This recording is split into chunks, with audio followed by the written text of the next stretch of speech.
So after doing 2 whole videos about magical items, a question was lurking in the back of my mind. A lot of these magical items in the Dungeon Master's Guide seem to be named after people. You know, they have the person's name, an apostrophe S, and then the item. That's somebody. Who are these people? So I put on my detective hat and I dug deep. I plumbed the bowels of Dungeons & Dragons lore to uncover who these people are that the magical items, particularly in the Dungeon Master's Guide, are named after. And the short version is, they're from Greyhawk. They're all from Greyhawk. This guy's from Greyhawk, this guy's from Greyhawk, she's from Greyhawk, he's from Greyhawk, she's from Greyhawk, everybody's from Greyhawk. And I suppose that makes sense. Greyhawk is where Dungeons & Dragons was born. That's a bit of trivia that you know now. And the City of Doors comes from Planescape, which is probably why I hate it. Completely irrationally, mind you. Put your pitchforks away. God, Dungeons & Dragons really is just like 3 different games trying to sneak into an R-rated movie. So yes, all of these people are from Greyhawk, and I'm going to tell you who they are. But I'll give you the short version and let you know they're all from Greyhawk, because I don't do clickbait. This ain't some kind of celebrity gossip channel. I'm here to talk about D&D lore. So if you want more details, you best stay tuned, son. Alright, so before we talk about all these people, we need to talk about Greyhawk a little bit. For the uninitiated, Greyhawk is kind of where Dungeons & Dragons was born. It was the first major campaign world in Dungeons & Dragons, and the campaign world where most of the ideas and concepts of Dungeons & Dragons were fully developed. Certainly, Blackmoor came first, but then Blackmoor was later incorporated into Greyhawk, so who gives a donk? And here's the thing about Greyhawk. It is a big, dumb, nerdy, goofy, cringy, overpowered, unbalanced mess. And I absolutely love the concept of it, although I would likely never run a campaign in it. The concept of Greyhawk is the purest essence of Dungeons & Dragons. And I don't just mean that in the idea that it is where Dungeons & Dragons began, which is true, and that is where it's from. But Greyhawk is the culmination of Gary Gygax playing this game in his basement with his kids and his friends and family, and developing and building Dungeons & Dragons as we know it. It started as one dungeon beneath a castle, Greyhawk Castle, and eventually developed into this whole big world and mythology. And if that hits you where you live, then that's probably the way you do your home brews at home as well. And Gary Gygax was shitty at naming things too. We're not so different, you and I. All dungeon masters, we come from the same place. We've got a story and a world we want to tell, and it starts out small, and sometimes we get to develop it with people we care about. And that's kind of the most beautiful thing about Dungeons & Dragons. So yeah, a lot of these items are actually tied to real life people in Gary Gygax's life who played and developed Dungeons & Dragons with him. That's why he named items after them. And some of this stuff might get a little sad. So in order to keep things light and fluffy, I've decided to poke fun at Gary Gygax being bad at names again, and create a fun little Gary Gygax is bad at names counter. This will ding and add up every time in this video there is an example of Gary Gygax being bad at names. Let's begin. And we may as well begin with the apparatus of Qualish. Who is Qualish, and why did he build this big barrel crab thing? Well, Qualish is actually a gnome archmage. He's apparently an invoker, if the wiki's to be believed, and he comes to us from way back in Dungeons & Dragons 1st edition. Now, the apparatus of Qualish has shown up in almost every edition of Dungeons & Dragons, and it was originally supposed to be a kind of deep-sea submersible vessel that Qualish originally constructed so that he could make contact with various deep-sea species. He's also credited with a couple other inventions that we don't ever get to see in the Dungeon Master's Guide. The greater apparatus of Qualish, which is similar construction starting with a large metal barrel, but this one folds out into a dragon with a cannon in its mouth. Never forget what they took from us. So who is Qualish? Well, like I said, he is a gnome inventor wizard. Many of these people are wizards. But he's also apparently based on a real-life person. He's a character by Mr. Tim Kask, who you might know as a prominent writer in the TTRPG community, and he was also one of the first employees of TSR, the publishing company for Dungeons & Dragons. Now, Tim Kask is still around, and he occasionally shows up at Gen Con, so if you got any questions about Qualish, maybe ask him. There's not a ton of other information out there. There is some debate over whether or not he started out as a human wizard invoker, because technically in the early editions of D&D, you couldn't be a gnome wizard, so he would have had to have been a human, but then he got turned into a gnome later. It's a bit of an open question. But yeah, there you have it. Qualish is a Tim Kask character from way back in Dungeons & Dragons 1st edition, and the story's kind of been kept in the game ever since through the apparatus of Qualish. He also created Heward's hireling armor, which is strange. You would have thought that would have been created by Heward, which brings me nicely to my next point. Who the hell is Heward? So, Heward is a bard god. Well, bard hero god from Greyhawk. He is a human bard who is also maybe a little bit magic, a little bit illusionist, and he is credited with the magical items Heward's Spice Pack and Heward's Handy Haversack. He is part of the legendary Company of Seven in Greyhawk, which is kind of the adventuring group in Greyhawk. A lot of the people we're talking about today are gonna be part of the Company of Seven.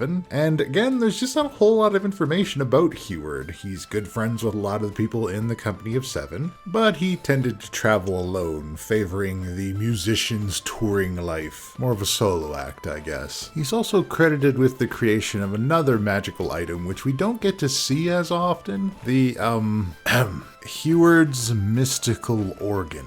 Yep. So yes, by all accounts, Heward was a fun and exciting guy to be around. It's possible he was a friend of Gary Gygax or a family member that played in the Greyhawk campaign while they were developing D&D, although there is no listed sources of who he might be or whose character he might be. So we'll never know unless somebody tells us. But yeah, fun-loving, super chill, cool bard. You can tell how chill he was because his holy symbol was literally any musical instrument. I love me a religion that doesn't have a lot of rules. Next up, let's talk about another member of the Company of Seven, Quall, of Quall's Feather Token. And the Feather Token makes sense now that I know a little bit more about Quall, because Quall's whole thing was feathers. So Quall is a human ranger, again from the Company of Seven, again from Greyhawk, again from the preeminent adventuring group of Greyhawk. They were known for having feathers that floated around their rapier, another sword ranger, go figure, and feathers that floated around this massive magical cloak that they made later in their career. And whenever they plucked a feather from around their rapier or from this cloak, that was what the Quall's Feather Token was. We don't know a whole lot about Quall besides that, a little bit of their history of adventuring with the Company of Seven, and later in life, a group of their ranger apprentices and themselves founded the town known as Qualston in the Greyhawk world. Besides that, we don't know anything about who or if anybody played as Quall in the original D&D campaign. So if anybody's got any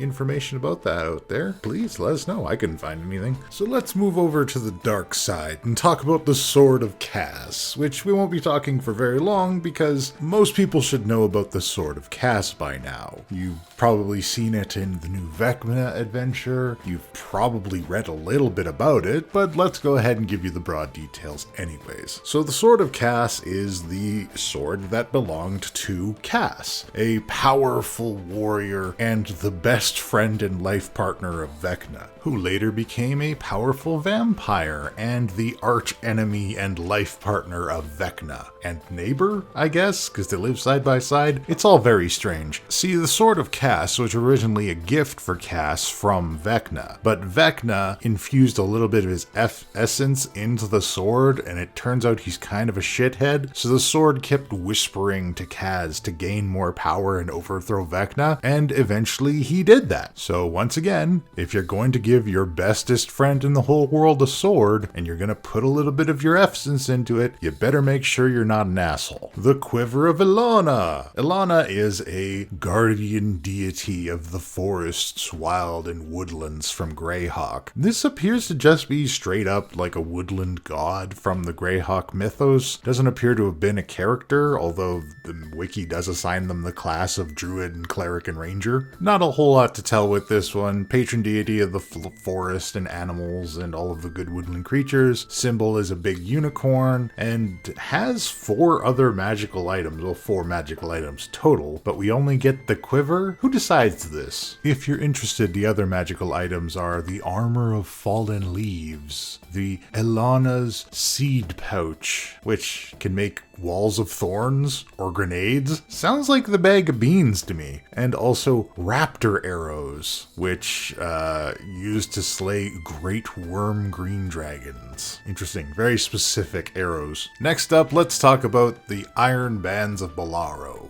So who the hell is Bilarro? And honestly, I think this might be my favorite of all the characters I had to research for this video, because there's so little information and it seems so one-off and inconsequential, but yet the Iron Bands of Bilarro are still here. They've made the journey all the way up from 1st edition with a weird throwaway NPC all the way up to 5th edition now. That's incredible. Okay, so Bilarro is described as an evil fighter who is brought to the world of Greyhawk, Oearth, from another world known as Heward. Dungeon Masters sitting at home right now, racking their brains, coming up with cool names for their fantasy worlds, and Gary Gygax is out here like, I want to buy a vowel. So it gets even stranger, because Bilarro was actually the evil twin alternate universe version of Robilar, or Lord Robilar of Greyhawk, who was played by a close friend of Gary Gygax by the name of Rob Kuntz. Now, apparently the story goes that Rob didn't really like playing with a whole lot of people because he grew impatient waiting for other people to finish their turns. So he ended up having a ton of one-on-one D&D sessions with Gary Gygax playing his character of Robilar. So Robilar has a metric ton of lore about him laid out there, and Bilarro was his evil twin that was around briefly. We have 0 magical items for Robilar, and we have 1 magical item for Robilar's evil twin, Bilarro. This is incredible. I love this game. We don't even have the magical item that created Bilarro, because apparently Bilarro came from Robilar touching an object known as the Orb of Opposition, which swapped him places with an evil double from an alternate plane,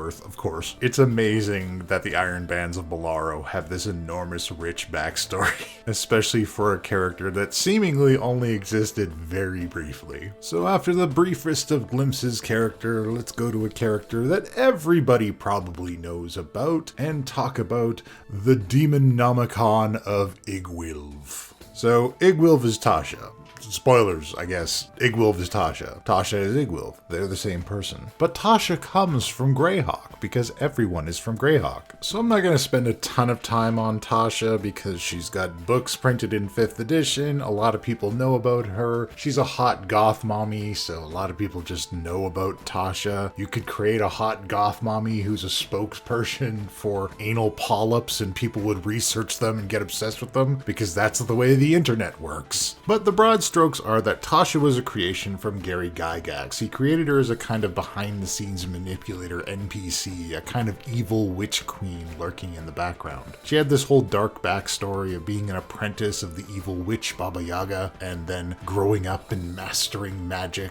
and traveling through the Fae, and she's just so cool, you guys. Interesting side note, it's actually Igwilv and Tasha used to be 2 different characters, and they possibly would have remained that way, but they were joined up again in 2007, and then they just said, oh yeah, these are the same people. Next, we have the Fool's Blade, which is named after you. Next up, we move on to Daern's Instant Fortress. And if you're like me, you probably thought that this big instant fortress was probably named after some scraggly old dwarf or something. Turns out, it's a lady. Daern is a patron deity from Greyhawk that is the deity of fortification, defenses, and protection. A holy symbol is a shield hanging from a parapet. She's associated with griffins. She's depicted as this tall woman with dark hair covered in chain and scale mail, and there's not a whole lot else we know about her. When she was alive, she was responsible for constructing a whole bunch of fortresses, which is probably where the magical item inspiration comes from. Other than that, we